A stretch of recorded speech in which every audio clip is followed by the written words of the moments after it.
তো আমি প্রথম থেকে শুরু করছি, ঠিক আছে। একটা আমি পরমাণু তৈরি করলাম। কি তৈরি করছি? আমি একটা পরমাণু তৈরি করছি। পরমাণু কি কি দিয়ে তৈরি? ইলেকট্রন, প্রোটন আর নিউট্রন। ইলেকট্রন, প্রোটন আর নিউট্রন, মানে প্রোটন আর নিউট্রনটা থাকে কোথায়? কেন্দ্রে, যেটাকে আমরা কি বলে থাকি? নিউক্লিয়াস। এটাকে আমরা কি বলে থাকি? নিউক্লিয়াস। পি এন দিয়ে নিউক্লিয়াস না, এটা পি দিয়ে প্রোটন আর এন দিয়ে হচ্ছে নিউট্রন। এটা চার্জ হচ্ছে প্লাস, এটা চার্জ হচ্ছে জিরো। প্রোটনের চার্জ প্লাস, প্রোটনটা ধনাত্মক হয়। প্রোটন ভালো করে এখন থেকে যদি বোঝা যায় তো বোঝা যাবে পুরোটা, নাহলে বোঝা যাবে না, কিন্তু আমি বলে দিচ্ছি। শব্দ পাবে না, চুপচাপ এসে বস। প্রোটনটা কি হয়? প্লাস। নিউটনের চার্জ কি হয়? জিরো। ইলেকট্রনটা কি হয়? মাইনাস। ইলেকট্রন কি হয়? মাইনাস। এই পরমাণুর গঠনটা প্রথমে তৈরি করেছিলেন কে? J J Thomson. কিন্তু আমি ওদিকে যাবো না, ঠিক আছে। আমি পর্যায় সারণীর বিভিন্ন মৌলগুলো হিসেবে শেখাবো, তো আমি জাস্ট ইলেকট্রন বিন্যাসটাকে শেখাচ্ছি। ওখান থেকে আমাদের আছে, তবে একটু বলে দিচ্ছি। এটা কে তৈরি করেছিলেন? J J Thomson. কেমন আকৃতি দিয়েছিলেন এর? মানে এটার ওই পরমাণুটার আকৃতি দিয়েছিলেন তরমুজের মতো। হ্যাঁ, ওরকমই, ওই টাইপেরই, ঠিক আছে। তো মাঝখানে যেটা মাঝখানে থাকে সেটা থাকে প্রোটন। মাঝখানে কেন্দ্রের মধ্যে কি থাকে? প্রোটন আর নিউট্রন। প্রোটনের চার্জ হচ্ছে প্লাস আর নিউট্রনের চার্জ হচ্ছে জিরো। ইলেকট্রনের চার্জ হচ্ছে মাইনাস। এটা পুরোটা একটা কিসের গঠন? পরমাণুর গঠন, ঠিক আছে। তো পরমাণু গঠন, তো আমি শুরু করছি ইলেকট্রন বিন্যাস শেখাবো। তো আমি ম্যাক্সওয়েল থেকে শুরু করছি। তো ম্যাক্সওয়েল বলে একটা বৈজ্ঞানিক ছিলেন। তিনি কি বলেছিলেন? যে ইলেকট্রনগুলো প্রোটন, এই পরমাণুর মধ্যে মানে কেন্দ্রের মধ্যে কি থাকে? প্রোটন আর নিউট্রন। আর ইলেকট্রন গুলো কি করে? চতুর্দিকে সার্কেল ভাবে ঘুরতে থাকে। ইলেকট্রন গুলো কি করে? এই চতুর্দিকে ঘোরে। প্রোটনের মধ্যে এই পরমাণুর মধ্যে প্রোটন আর নিউট্রন থাকে। তো প্রোটনটা হচ্ছে পজিটিভ আর ইলেকট্রনটা হচ্ছে নেগেটিভ। এই নেগেটিভ চার্জটা পজিটিভের চতুর্দিকে কি করে? ঘুরতে থাকে। এই ঘুরবার সময় এরা কি করে? ম্যাক্সওয়েলের ধারণা থেকে, বৈজ্ঞানিক ম্যাক্সওয়েলের ধারণা থেকে আমি বলছি, যে ঘুরে এবং সে যখন কিনা কক্ষপথে ইলেকট্রন গুলো ঘুরে কিনা, এই ঘোরার সাথে সাথে তার কি হয়? এর চার্জ লস হয়। যেটা চার্জ থাকে কিনা, যেটা চার্জ মানে শক্তি, যেটা ঊর্জা, সেটা কি হয়? লস হয়। কি হয়? এটাতে লস হয়। এর কক্ষপথে পরমাণু, এই প্রোটনের কক্ষপথে কি করে? ইলেকট্রনগুলো চতুর্দিকে ঘুরতে থাকে, ঘুরতে থাকে এবং কি করে? নিজের ঊর্জাগুলো কি করে? লস করে। শক্তিটা নিজের কি করে? লস করে। এটা কার ধারণা ছিল? ম্যাক্সওয়েলের ধারণা ছিল। আমি একদিকে একটু করে বুঝিয়ে দিচ্ছি, জাস্ট আমার যেহেতু আমরা পর্যায় সারণীটা শিখবো, তো আমি একটু বিন্যাসটাকে শিখেছি। তারপর বৈজ্ঞানিক যে ঘুরছে কিনা ইলেকট্রনগুলো নিজস্ব কক্ষপথে ঘুরছে এবং ঊর্জা কি করছে? এরা লস করছে। কার ধারণা ছিল? ম্যাক্সওয়েলের ধারণা ছিল। পরমাণু ঊর্জা মানে শক্তি, ঊর্জা মানে শক্তি, শক্তি কি করছে? লস করছে। কার ধারণা ছিল এটা? ম্যাক্সওয়েলের ধারণা ছিল, ঠিক আছে। পরমাণু কেন্দ্রের মধ্যে কি আছে? ভালো করে, প্রোটন আর নিউট্রন। প্রোটনটা কোন চার্জ? প্লাস। বাইরে কি ঘুরে বেড়ায়? ইলেকট্রন। ইলেকট্রনের কি চার্জ? নেগেটিভ, মাইনাস, ঠিক আছে। তো প্রোটনের যেটা কেন্দ্র সেটা হচ্ছে কঠিন। এই প্রোটন বলছি, সরি, পরমাণুর যেটা কেন্দ্র কিনা সেটা হচ্ছে কঠিন। এটা প্লাস আছে না, তো প্লাস চার্জটা কঠিন আর বাকি ভাগটা কি থাকে? খালি থাকে, ফাঁকা, ঠিক আছে। মানে ফাঁকা টাইপের থাকে। যেমন গোল একটা কিছু তৈরি করলাম আমি, ধর বল, ফুটবল থাকে কিনা, ফুটবলে ধরে নিতে পারি আমরা ভেতরে যেটা কেন্দ্র, ঠিক আছে। কেন্দ্রের মধ্যে কেন্দ্রটা কি থাকে? কঠিন থাকে আর বাকি ভাগটা ফাঁকা থাকে। নাইনে শিখিয়েছিলাম না একটা, ওই আলফা রশ্মি করে যে পার হয়ে গেছিল, কিছুটা কিছুটা মাঝখানে লেগেছে, ঘুরে এসেছিল, কিছুটা নষ্ট হয়ে গেছিল, শিখেছিলাম তো। এটা পরমাণুর কেন্দ্রটা হচ্ছে কঠিন। পরমাণুর কেন্দ্রটা কি? কঠিন, বাকি ভাগটা ফাঁকা থাকে, ঠিক আছে। ফাঁকা বলতে পুরো ফাঁকা না, ফাঁকা বলতে ফাঁকা, ঠিক আছে। আর এটার মধ্যে ইলেকট্রনগুলো কি করে বেড়ায়? ঘুরে বেড়ায়। ভেতরে হচ্ছে প্রোটন চার্জ, এই প্রোটন বলছি প্লাস চার্জ, বাইরে হচ্ছে মাইনাস। মানে এটা হচ্ছে প্রোটন হচ্ছে প্লাস, ইলেকট্রন হচ্ছে মাইনাস। ম্যাক্সওয়েলের ধারণা থেকে ইলেকট্রনগুলো এই চতুর্দিকে কি করে? ঘুরে বেড়ায়, ঠিক আছে। ঘোরার সাথে সাথে কি করে? নিজের ঊর্জা শেষ করে, লস করে, শক্তি কি করে? নিজের লস করে। তারপর এটা বলেছিলেন কি, এবার যদি ঊর্জাগুলো যদি লস করে, তো প্রোটন যেটা ভেতর থাকে, ভালো করে, প্রোটন যেটা ভেতর থাকে না, ইলেকট্রনগুলো যে ঘুরে বেড়াচ্ছে, ইলেকট্রনগুলো কি করে রাখে? নিজের দিকে টেনে রাখে। কি করে রাখে? নিজের দিকে টেনে রাখে। এই প্রোটন ইলেকট্রনগুলোকে নিজের দিকে টেনে রাখে, যার জন্য এরা কি করে বেড়ায়? এই চতুর্দিকে নিজস্ব কক্ষপথে ঘুরে বেড়ায়। যেমন সূর্য মাঝখানে থাকে, সূর্যের মাঝখানে আর বিভিন্ন কক্ষপথে গ্রহগুলো কি করে বেড়ায়? ঘুরে বেড়ায় না? তো বিভিন্ন কক্ষপথে ঘুরে বেড়ায়। এবার এই যে গ্রহগুলো, যেমন এখানে ইলেকট্রনগুলো যদি ঊর্জা লস করে, ইলেকট্রনগুলো ম্যাক্সওয়েল ধারণাতে কি হয়েছে, কি বলা আছে, যে ইলেকট্রনগুলো কক্ষপথে ঘুরছে এবং নিজের ঊর্জা কি করছে? লস করছে। তো ইলেকট্রনগুলোর ঊর্জা যদি লস হয়, তাহলে ইলেকট্রনগুলো লস হতে হতে একদম এক পর্যায়ে গিয়ে কি হয়ে যাবে? লস হয়ে যাবে। লস হয়ে গিয়ে কি হবে, এটা প্রোটনের কাছে মাঝখানে কেন্দ্রে গিয়ে পড়ে যাবে। আর যেখানে মাইনাস আর প্লাস চার্জ অ্যাড হবে, মাইনাস আর প্লাস চার্জ অ্যাড হবে, সেই জিনিস থাকবে? মাইনাস আর প্লাস এক জায়গায় থাকলে থাকে? কোন বাড়িতে বল জ্বালাবার সময় মাইনাস প্লাস যদি সেটা কি বলটা পুড়ে যায় না? বলটা পুড়ে, সেরকম এটা minus plus plus plus minus plus এক জায়গায় হলে প্রোটন পুরো পরমাণুটা কি হবে, এখান থেকে নষ্ট হয়ে যাবে, নষ্ট হবে। কিন্তু তারপর বোর বলে একটা বৈজ্ঞানিক ছিলেন, তিনি কি বলেছেন, তিনি বলেছেন যে ইলেকট্রন গুলো তো কক্ষপথে ঘুরে বেড়ায়, আমি বুঝলাম, আমি জাস্ট ইলেকট্রন বিন্যাসটাকে শেখার চেষ্টা করছি, হ্যাঁ, আমি এদিকটা বেশি সময় নষ্ট করছি না। এই ইলেকট্রন গুলো কক্ষপথে ঘোরে, নিজস্ব কক্ষপথে ঘোরে, নিজস্ব কক্ষপথে ঘোরার সময় তারা কোনো ঊর্জা বা শক্তি, কোনো শক্তি লস করে না, ঠিক আছে, কোনো শক্তি লস করে না। তারা কি করে, ইলেকট্রনগুলো আমি আরেকটা কক্ষপথ এখানে তৈরি করছি, তাহলে বুঝতে সুবিধা হবে। এই ইলেকট্রনগুলো নিজস্ব কক্ষপথ থেকে, আমি এটাতে মাঝেরটাতে নিচ্ছি, ঠিক আছে, এই ইলেকট্রনগুলো নিজস্ব কক্ষপথ থেকে যদি দূরের কক্ষপথে মানে বহিস্থ কক্ষপথে যদি যায়, তাহলে তাকে কি করতে হয়, ঊর্জা গ্রহণ করতে হয়। নিজস্ব কক্ষপথ থেকে বহিস্থ কক্ষপথে যদি কোনো ইলেকট্রন যায়, তাহলে তাকে ঊর্জা কি করতে হয়, গ্রহণ করতে হয়, ঠিক আছে। আর নিজস্ব কক্ষপথ থেকে কোনো ঊর্জা তাকে যদি নিজস্ব কক্ষপথ থেকে সামনের কক্ষপথে যদি আসতে হয়, তাহলে সে ঊর্জা কি করে, লস করে। তাহলে সে ঊর্জা কি করে, শক্তি নিজস্ব লস করে সে নিজস্ব কক্ষপথে আসে, ঠিক আছে। তো এখান থেকে কোশ্চেন আসতে পারে যে নিজস্ব কক্ষপথ থেকে বহিস্থ কক্ষপথে গেতে ইলেকট্রন কি করে, ইলেকট্রনটা নিজের শক্তি কি করে, কারোর কাছ থেকে বাইরে কারোর কাছ থেকে গ্রহণ করে এরা কি করে, বাইরের কক্ষপথে চলে যেতে পারে। আবার নিজের শক্তি লস করে দিলে তাহলে সেটা কোথায় যাবে, তার সামনের কক্ষপথে আসতে পারে, ঠিক আছে। কিন্তু এই যে এটা বোরের ধারণা থেকে এটা আছে যে ইলেকট্রন গুলো নিজস্ব কক্ষপথে ঘুরে বেড়ায় ঠিকই, কিন্তু এরা কোনো ঊর্জা বা শক্তি কোনো লস করে না। নিজস্ব কক্ষপথে ঘুরে বেড়ায়, নিজস্ব কক্ষপথে যতক্ষণ পর্যন্ত ঘোরে ওরা ঠিকই থাকে। যখনই এরা বাইরের কক্ষপথে চলে যাবে, বাইরের কক্ষপথে যখনই চলে যাবে, তখন ওরা বাইরে থেকে যতটুকু ঊর্জা নিয়ে, যতটুকু শক্তি নিয়ে বাইরের কক্ষপথে যাবে, ততক্ষণই পর্যন্ত থাকতে পারবে। ভালো করে বোঝার চেষ্টা করো। নিজস্ব কক্ষপথ থেকে বহিস্থ কক্ষপথে গেলে, নিজস্ব কক্ষপথ এটা, ঠিক আছে, নিজস্ব কক্ষপথ থেকে বহিস্থ কক্ষপথে গেলে নিজে যতটুকু ঊর্জা ও বাইরে থেকে গ্রহণ করে বাইরের কক্ষপথে গিয়েছে, ততক্ষণই পর্যন্ত থাকতে পারবে। যখনই ওই ঊর্জাটা শেষ, আবারও পড়ে গিয়ে নিজস্ব কক্ষপথে চলে আসবে। আর নিজস্ব কক্ষপথে ওর কোনো ঊর্জা নষ্ট বা ক্ষয় বা লস হয় না, ঠিক আছে। নিজস্ব কক্ষপথে ঘুরে বেড়ায়, নিজস্ব কক্ষপথে ঘুরতে কোনো ঊর্জা ক্ষয় হয় না, বুঝা গেছে। কিন্তু নিজস্ব কক্ষপথ থেকে যদি ভিতরের কক্ষপথে যদি আসতে হয়, তাহলে সেই ঊর্জাটাকে কি করতে হয়, নিজের ঊর্জা থেকে একটু লস করতে হয়, তাহলে সে ভিতরের কক্ষপথে চলে আসতে পারে, ঠিক আছে।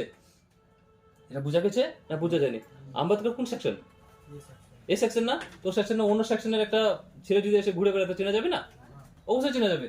নিজস্ব কক্ষপথ থেকে অন্য কক্ষপথে গেলে কি যাবে, সেটা ও ততক্ষণই পর্যন্ত থাকবে। বাইকে যদি আমি 1 লিটার পেট্রোল ভরাই, বাইকটা ততক্ষণই চলবে যতক্ষণ পেট্রোলটা আছে, পেট্রোল শেষ, বুদ্ধি শেষ, আবার নিজের অবস্থায় চলে আসবে। সেরকমই ইলেকট্রনটা ততক্ষণই থাকতে পারবে অন্যদের কক্ষে, যতক্ষণ বাইরে থেকে যতটুকু ঊর্জা নিয়ে এসে বাইরের কক্ষে গিয়েছিল, ঠিক আছে। এটা কার ধারণা থেকে, শক্তিটা যতটুকু শক্তি ও বাইরে থেকে নিয়েছে, নিয়ে অন্যজনের কক্ষপথে গিয়েছে, ঠিক আছে, অন্যদের কক্ষপথে গিয়েছে, ততক্ষণই পর্যন্ত থাকতে পারবে। হেডমাস্টার পারমিশন যতক্ষণ পর্যন্ত দিয়েছে যে অন্য সেকশনে গিয়ে থামার অধিকার, ততটুকুই, ওর থেকে বেশি হলে আমি তো চিনি কোন সেকশনের ছেলে কি করতেছে সেখানে, না। তো নিজস্ব কক্ষপথ থেকে অন্য কক্ষপথে যদি যায়, তো বাইরে থেকে ঊর্জা কি করতে, শক্তি কি করতে, গ্রহণ করতে হয়। আর নিজস্ব কক্ষপথ থেকে যদি ভেতরের কক্ষপথে আসতে হয়, তাহলে ঊর্জা কি করতে হয়, লস করতে হয়, কম করতে হয় একটু, তাহলে সে নিজস্ব কক্ষপথে চলে আসে। এটা ম্যাক্সওয়েলের ধারণা থেকে কিন্তু ছিল যে নিজস্ব কক্ষপথে ঘুরে বেড়ায় এবং ঊর্জা কি করে, লস করে। এবার নিজস্ব কক্ষপথে ঘোরার সময় যদি ঊর্জা লস করে, সে তো নাভিকে এই কেন্দ্রে এসে পড়ে যাবে, পড়বে না। আর কেন্দ্রে এসে পড়লে প্রোটন এই প্লাস মাইনাস এক জায়গাতে হয়ে কি হবে, সেটা পরমাণুটা পুরো নষ্ট হয়ে যাবে, হবে।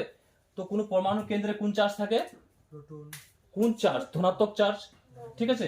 বাইরে কোন চার্জ থাকে, ঋণাত্মক চার্জ থাকে। এতটুকু কোশ্চেন থেকে বুঝে যাবে। নিজস্ব কক্ষপথ থেকে বাইরের কক্ষপথে যেতে গেলে ঊর্জা কি করতে হয়, গ্রহণ করতে হয়। নিজস্ব কক্ষপথ থেকে ভিতর কক্ষপথে আসতে ঊর্জা কি করতে হয়, লস করতে হয়। এতটুকু বোঝা গেছে।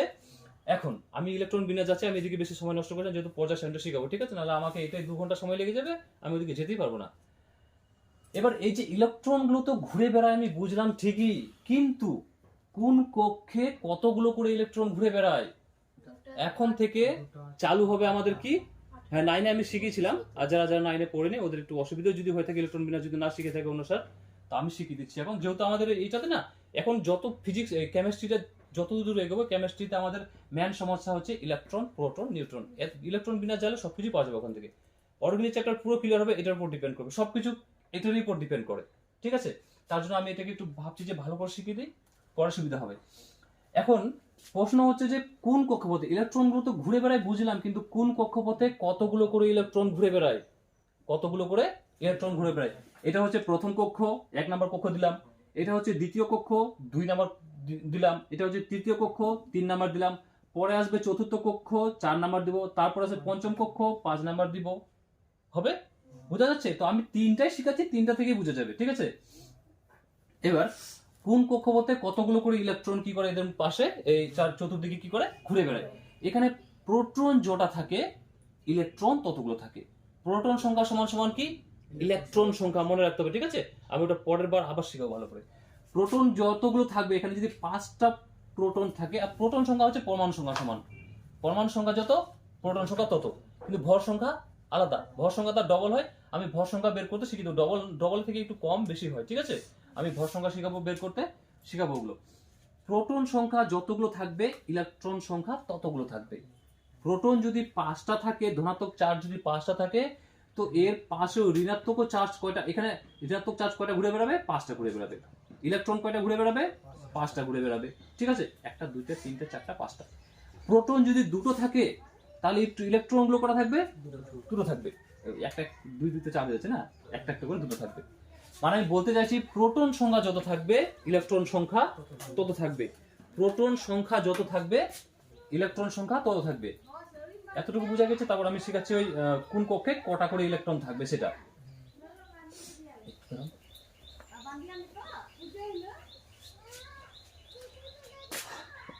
এখানে প্রোটন চার্জ আছে না, নিউট্রন আছে। নিউট্রনের চার্জটা কি 0, নিউট্রন চার্জ কি 0।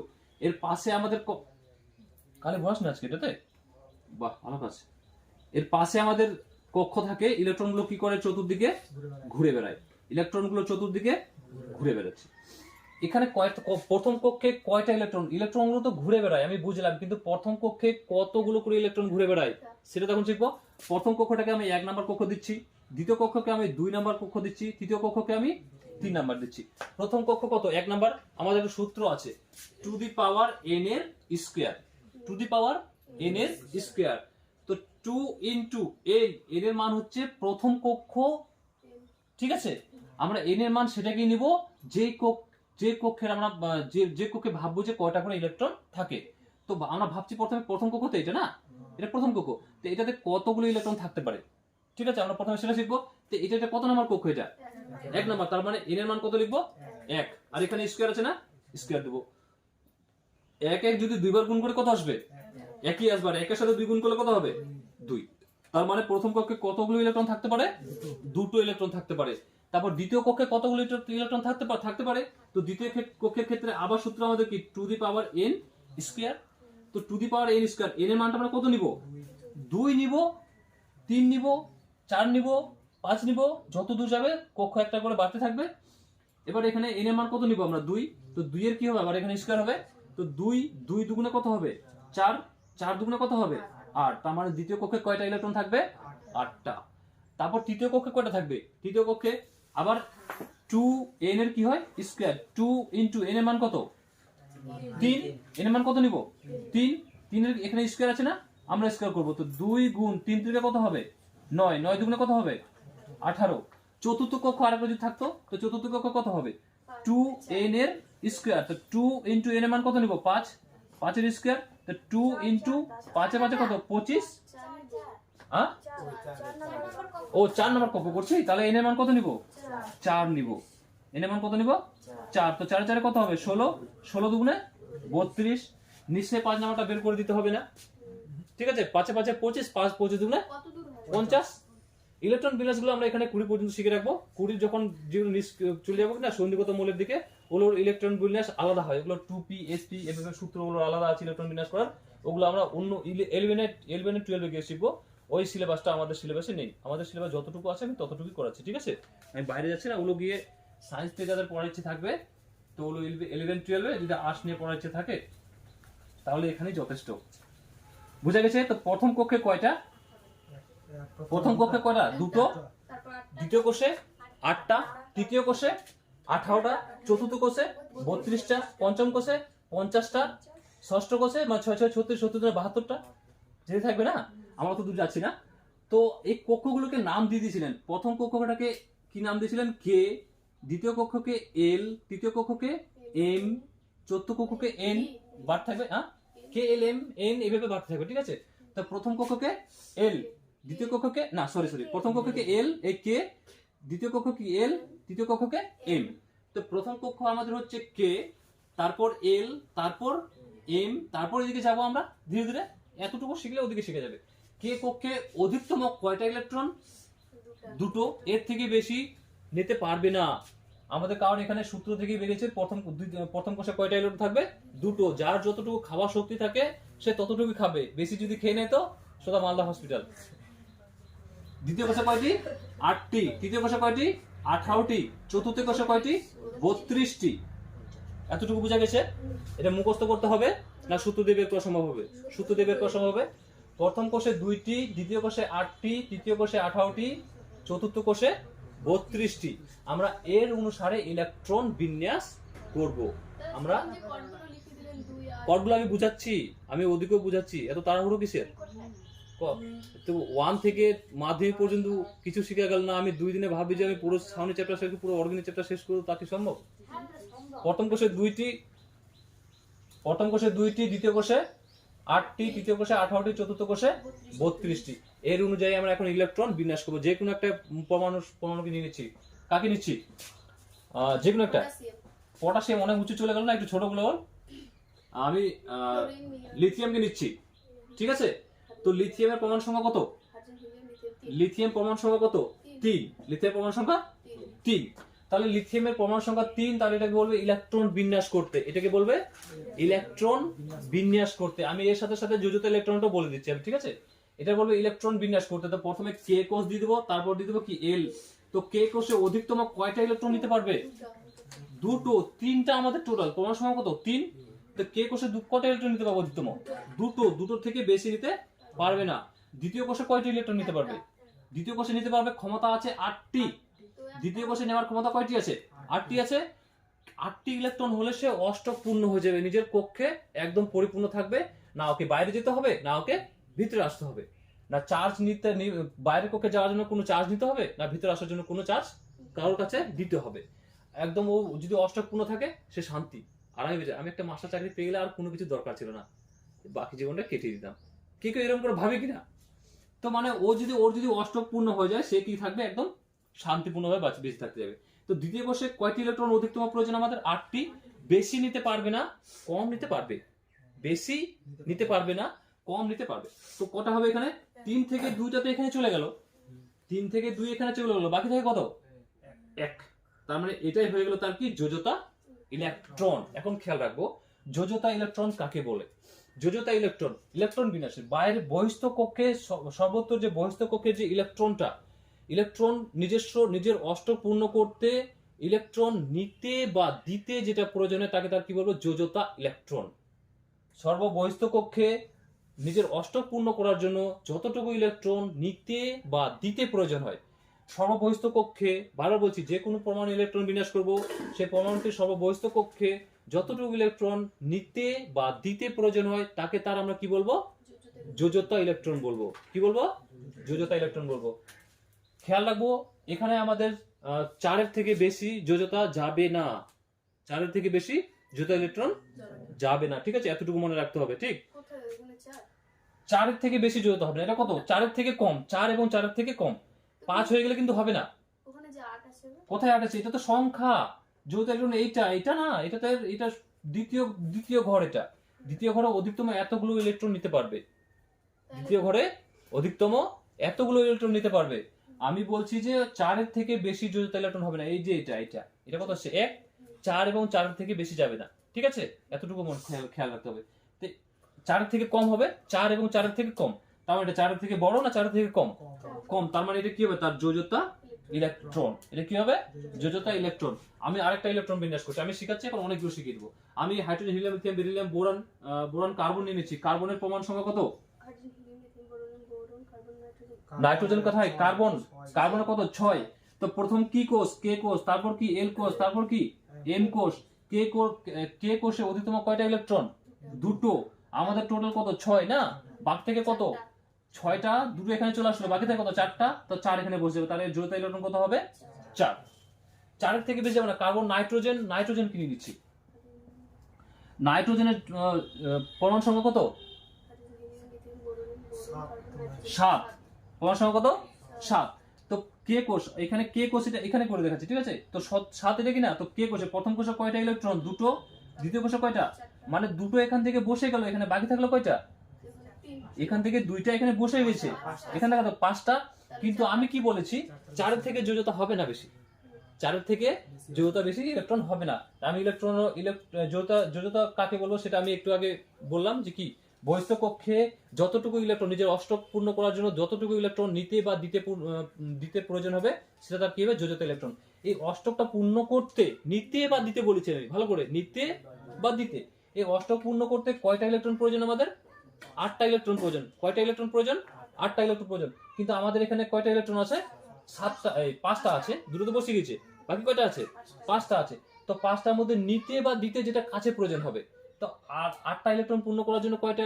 5টা আমি দিতে যাব না 3টা নিলে ভালো হবে? 3টা নিলে ভালো হবে। এটা তো একটু কঠিন হয়ে যাচ্ছে না? এবার আমি ভালো করে বুঝিয়ে দিচ্ছি কিভাবে করব। এটা এখানে আমরা 3 বসাবো না, এখানে আমরা বসাবো কত? এখানে 4 বসাবো, ঠিক আছে? এখানে কত বসাবো আমরা? 4। এই 4 না, এখানে 5 বসাবো। কিন্তু এর যোজ্যতা ইলেকট্রন যদি লিখতে বলে, যোজ্যতা ইলেকট্রন হবে 3। কি করে হবে বুঝাচ্ছি। এটা এইভাবে একটু কঠিন হচ্ছে না? সোজা বুঝাচ্ছি আমি। যদি কোনো কারণবশত কোনো পরমাণু যদি যোজ্যতা ইলেকট্রন মানে বের করতে যায়, এই দ্বিতীয় যে কোনো কোষে থাক, মানে সর্বশেষের কোষে দেখবো, সেটা যদি 4-এর থেকে বেশি সংখ্যা চলে আসে, 4-এর থেকে বেশি চলে আসে, তাহলে সেটা 8 থেকে মাইনাস করবো, সেটা তার যোজ্যতা ইলেকট্রন। হ্যাঁ, শেষের ঘরে যদি 4-এর থেকে বেশি আসে, তাহলে সেটা 8 থেকে বাদ দিয়ে দেবো, ঠিক আছে? এবারে 4-এর থেকে বেশি 5 এসে, 8 থেকে মাইনাস করে দিই, ওর যোজ্যতা ইলেকট্রন পেয়ে যাবো আমরা। আর 8 থেকে 5 হলে কত? 3। আমি আরেকটা নিচ্ছি, সোডিয়ামের পরমাণু সংখ্যা কত? 11। সোডিয়াম পরমাণু সংখ্যা কত? 11। তা আমাদের কোষ কি আছে? কে, তারপর এল, তারপর এম, তারপর এন, এভাবে যাবে না? তো অধিকতম এটাতে কটা নেবে? দুটো। তারপর কয়টা নেবে? 4টা। 8টা ইলেকট্রনে অষ্টক পূর্ণ হয়। আমাদের পরমাণু সংখ্যা কত হচ্ছে? 11। তো দুটো বসলো, বাকি থাকে কয়টা? এখন 9টা বাকি থাকে। এটাতে 8টা নিতে পারবে, আর বাকি থাকলে চলে গেল 1। তার মানে 1 তো এটা 4-এর থেকে নিচে। তার মানে এটা তার কি হবে? যোজ্যতা ইলেকট্রন। এটা তার কি হবে? যোজ্যতা ইলেকট্রন। এখন সমস্যা হচ্ছে, এই যোজ্যতা ইলেকট্রন গুলোকে আমরা কোন অনুসারে সাজাবো? আমি একটা কট লিখেছিলাম। কিভাবে লিখেছিলাম? 2, 8, 8, 18, 18, 32, 32, এভাবে না? এই কটটা কিভাবে আসছে? আমাদের যেটা সারণী আছে, আমাদের যেটা, এটা মেটাচ্ছি আমি, হ্যাঁ? এটা বুঝা গেছে না বুঝা যায়নি? আমাদের যেটা সারণী আছে, পর্যা সারণীটা, ঠিক আছে, যেটা হচ্ছে আধুনিক পর্যা সারণীটা, ওই সারণীটা কিভাবে আছে? ওই সারণীটা আছে, ওই সারণী থেকেই আসছে এটা, এই কটটা। আর এই কট অনুসারে আমরা কি করবো? যোজ্যতা ইলেকট্রন গুলোকে বসাবো এই কটের অনুসারে। সারণীটা আমাদের প্রথমে আছে না এইভাবে, এখানে আছে, এইভাবে আছে, এটা বুঝিয়েছিলাম মনে হয়, এইভাবে আছে, আর তারপর এদিকে আছে না? তারপর এটাতে এসে এখান থেকে আছে, এটা এখানে এসছে, তারপর এটাতে গিয়ে এত দূর গেছে, এখানে ফাঁকা আছে গ্যাসগুলো। তো এই যে এখানে আছে হাইড্রোজেন, আর এখানে আছে হিলিয়াম। তো প্রথম এখানে হিলিয়াম, ঠিক আছে, এই হাইড্রোজেন এখানে আছে, তারপর এখানে আছে হিলিয়াম, যেটা আছে পিরিয়ডিক টেবিলটা সামনে নে। হ্যাঁ, ঠিক আছে, ওখানে আধুনিক পর্যা সারণী তো ওইটাই, ঠিক আছে। এখানে হাইড্রোজেন আছে আর হিলিয়াম আছে। তো টোটাল এখানে কয়টা? দুটো। তাহলে দুটো এখানে। তার নিচের ঘরে আসবে, এটা 1 নম্বর কক্ষে গেল, তারপর 2 নম্বর কক্ষে 3, 4, 5, 6, 7, ঠিক আছে, এভাবে আছে। 7টা আছে না? পর্যায় কয়টা? 7টা। এর একদিন বুঝিয়েছি। শ্রেণী কয়টা? 18টা আধুনিক পর্যায়ে। তো প্রথমে এখানে কয়টা আছে? এখানে দুটো আছে, মানে প্রথম কোষে দুটো আছে না? এখানে 1 নম্বর শ্রেণীতে কয়টা? দুটো আছে। তো প্রথম কোষে কয়টা নিব? দুটো। তারপর দ্বিতীয় কোষে কয়টা আছে? এখানে 8টা আছে, কন্টিনিউ করে 8টা। দ্বিতীয় কোষে কয়টা নিব? 8টা। তারপর আছে আবার 8টা, তারপর আবার 18টা আছে। হ্যাঁ, এভাবে আছে। এখানে কন্টিনিউ করে এখানে ছকগুলো। প্রথমে আছে দুটো, তারপর আছে 8টা, তারপর আছে 8টা, তারপর আছে 18টা। আর ওখানে একটা স্টার দিয়ে দেওয়া আছে না? স্টার দিয়ে দেওয়া আছে, ওখানে কিছু গ্যাস বিলুপ্ত করা আছে যেগুলো নিচে দেওয়া আছে, আমি ওগুলো পর্যায় সারণীতে বুঝাবো, ঠিক আছে? এটা বুঝাবার পর আমি পর্যায় সারণীতে ওখানে বুঝাবো ওগুলো কি কি গ্যাস বলে ওখানে, ঠিক আছে? এই কোডটা বুঝা গেছে, এটা কিভাবে আছে এই কোডটা বুঝা গেছে। প্রথমে 2টো, তারপর 8টা, তারপর 8টা, তারপর 18টা, তারপর 18টা, তারপর 32টা। আমরা এর উপর করে এই ইলেকট্রন বিন্যাসগুলোকে সাজাবো, এর উপর নির্ভর করে ইলেকট্রন বিন্যাসগুলোকে আমরা করব। এটা তো একটা 11 নিছিলাম ছোট, এর থেকে একটু বড় নিয়ে নিচ্ছি আমি, কিভাবে যাবে এটা। এটা সোডিয়ামটা, এটা এই সোডিয়ামের ইলেকট্রন বিন্যাস বুঝা গেছে, যোজতা বুঝা যাচ্ছে, আর কয়েকটা করে বুঝা যাবে তাহলে। যোজতা, হ্যাঁ যোজতা আমি এর থেকে একটু বড় নিয়ে নিচ্ছি, আমি ম্যাগনেসিয়াম নিয়ে নিচ্ছি। আমি কি নিলাম? ম্যাগনেসিয়াম। ম্যাগনেসিয়ামের পরমাণু সংখ্যা কত? 12। এটাকে আমরা ইলেকট্রন বিন্যাস যদি করতে চাই তো কে কোষ, এল কোষ, এম কোষ। কে কোষে ভিতর কয়টা নেবে? 2টো। যে ঘরে যতটুকু প্রয়োজন ততটুকু, ওর থেকে বেশি না, ঠিক আছে? দ্বিতীয় কোষে কয়টা নিতে পারবে? 2টো। বাকি থাকে কয়টা? 10টা। 2টো তো বসে গেল, বাকি থাকে কয়টা? 10টা। এখানে কত নিয়ে নিবে? 10টা তো নিতে পারবে না, 8টা। বাকি থাকে কয়টা? 2টো। আমি কি বলেছি? 4 এবং 4-এর থেকে বেশি হতে হবে না। আর 4 এবং 4-এর থেকে যদি বেশি হয়ে যায় সেটা 8 থেকে মাইনাস করে দিব। 4 এবং 4-এর থেকে যদি বেশি হয় তাহলে সেটা 8 থেকে মাইনাস করে দেবো, সেটা তার কি হবে? যোজতা ইলেকট্রন। তো এটা 4-এর থেকে ছোট, 4 এবং 4-এর থেকে ছোট, তার মানে এটা যোজতা ইলেকট্রন। আমি এর থেকে বেশি নিচ্ছি একটা, ম্যাগনেসিয়ামের আমি একটা বড় নিচ্ছি। আমি নিয়ে নিচ্ছি প্রথমে আমি নিচ্ছি পটাশিয়াম। পটাশিয়াম কি কে? পটাশিয়ামের কত? 19 না? পটাশিয়ামের কত? 19। তো প্রথম কোষে বসে গেল 2টো, বাকি থেকে কয়টা? 17টা। তো দ্বিতীয় কোষে বসলো 8টা, 8 2 10টা, বাকি থাকে কয়টা? 9টা বাকি থাকে। কিন্তু দ্বিতীয় কোষে এখন কয়টা? এখানে 9টা বসাবো না, এখানে কয়টা বসাবো? কর্ড লক্ষ্য করব, 2টো এখানে আছে, 8টা এখানে আছে, তারপর কি আছে? এখানে 8টা। তার মানে এখানে কত হবে? 8টা। বাকি থেকে কয়টা? একটা। তার মানে যোজতা ইলেকট্রন 1। বুঝা যাচ্ছে? একটু ছোট গুলো নিচে গুলো নিয়ে তো অ্যালুমিনিয়াম নিলে না, সিলিকন। সিলিকন নিয়ে নিচ্ছি, এসআই। সিলিকনের পরমাণু সংখ্যা কত? কয়টা? 2টো। বাকি থাকে এদিকে কয়টা? 8টা। দ্বিতীয় কোষে 8টা নেবে, 8টা 2টা কয়টা? 10টা। 10টার সাথে বাকি থাকে কয়টা? 4টা। তাহলে যোজতা হয়ে যাবে 4ই। এই সিলিকনের পরেরটা নিয়ে নে, ঠিক আছে? ফসফরাস তারপর সালফার করছি। ফসফরাসে যদি করতে যাই তো ফসফরাসের কত? 16। জানি না, দেখবে hydrogen, helium, lithium, beryllium, boron, carbon, nitrogen, oxygen, fluorine, neon, sodium, magnesium, aluminium, silicon, phosphorus, sulphur. Sulphur হচ্ছে ফসফরাস না, ফসফরাস হচ্ছে 15, 16 না,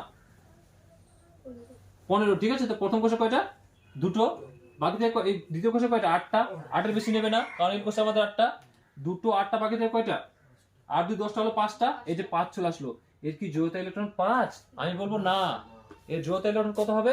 এটা 8 থেকে বাদ দিয়ে দিব। 3 এটা 8 থেকে কি করব? বাদ দিব। তা 8 থেকে যদি বাদ দিয়ে থাকবে কত? 3। তার মানে যোজতা হয়ে যাবে কত? 3। আমার যোজতা সংখ্যা লিখে দেবো 3। যদি যোজতা ইলেকট্রন বের করতে বলে দেয়, আমরা ফার্স্ট সালফার নিয়ে নিচ্ছি, ঠিক আছে? সালফারের কত? 16। তো 16 প্রথম কোষে কয়টা হবে? 2টো। 8টা। তারপর থাকে কত? 6টা থাকে। তো 6টা। এর কি যোজতা ইলেকট্রন 6? না। এটা কি করব? 8 থেকে এটা বাদ দিয়ে দেবো। তো 8 থেকে 6 গেলে কত হবে? 2। তার মানে যোজতা কত হয়ে যাবে? 2। তো যে কোনো পরমাণুর কেন্দ্রে কি থাকে? কোন চার্জ থাকে? ধনাত্মক চার্জ থাকে না? কি থাকে? প্রোটন আর নিউট্রন। নিউট্রনের চার্জ কি থাকে? 0। বাইরে কক্ষে কি করে বেড়ায়? ইলেকট্রন গুলো ঘুরে বেড়ায়। কোন ইলেকট্রনকে বহিস্থ কক্ষে যেতে গেলে ঊর্জা কি করতে হবে? শক্তি কি করতে হবে? গ্রহণ করতে হবে। নিঃশেষ কক্ষে আসতে গেলে শক্তি কি করতে হবে? লস করতে হবে, ঠিক আছে? এতটুকু বোঝা গেছে। ইলেকট্রন বিন্যাসগুলো এখান থেকে বোঝা গেছে। ইলেকট্রনের বিন্যাসগুলো কার উপর করবো আমরা? এর উপর করবো। কার উপর করবো? এর উপর করবো, ঠিক আছে? যদি নোট করা থাকে একটু নোট করে, আমি এখন টাস্ক দিচ্ছি আর বাকি বইটা করাচ্ছি এখন।